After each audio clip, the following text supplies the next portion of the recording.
Nous avons tous en mémoire l'homme bionique, l'homme qui valait 3 milliards. Et si ce n'était plus de la science-fiction?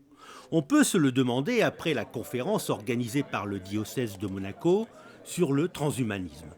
Ce mouvement de pensée qui prône l'usage des sciences et des technologies pour améliorer les capacités physiques et intellectuelles de l'homme et ainsi prolonger sa vie. On se sert souvent effectivement de cette référence pour dire qu'on est embarqué dans quelque chose qui permettrait peut-être de réaliser cette espèce d'homme prothétique qui serait doté de prothèses qui lui permettrait effectivement de se survivre à lui-même presque indéfiniment.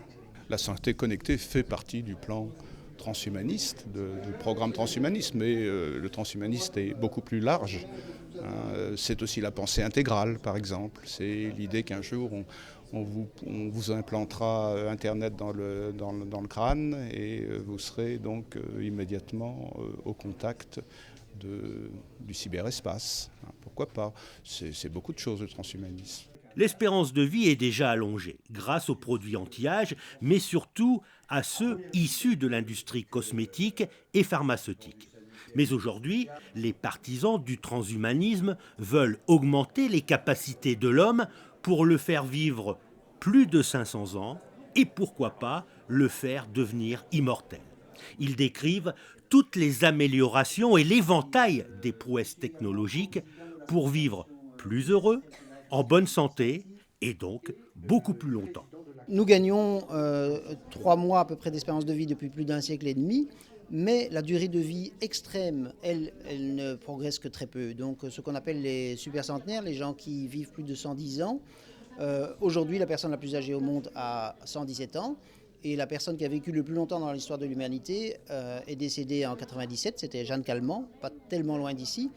Et elle est décédée à 122 ans. Donc pour les durées de vie extrêmes, nous ne progressons pas. Et pour cela, il faut vraiment, je dirais, des progrès en matière de thérapie génique. Donc changer quand même assez, enfin plutôt avoir des thérapies assez fortement différentes de celles qui existent aujourd'hui.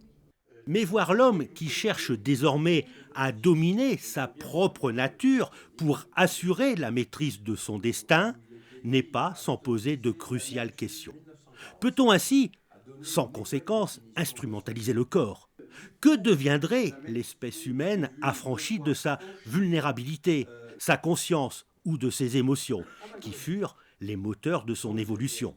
Certains n'hésitent pas à tirer la sonnette d'alarme. Je veux bien qu'on parle d'immortalité, et chacun a quelques difficultés à envisager sa propre mort, mais imaginez un seul instant que pendant un siècle plus personne ne meurt, je crois qu'il faudrait s'arrêter de faire des enfants. Je ne suis pas sûr que ce soit véritablement quelque chose de très intéressant qu'une humanité qui resterait figée définitivement, sans nouveau visage, sans nouveau renouvellement. Je pense que c'est un mythe. L'immortalité est un mythe qui date du péché originel. Adam et Ève ont été jetés hors du jardin d'Éden. Ils avaient péché et donc ils étaient condamnés à mourir. Et ça, l'homme ne l'a jamais accepté. Et donc c'est une mythologie qui se transmet de siècle en siècle et qui s'exprime aujourd'hui d'une façon plus moderne qu'autrefois.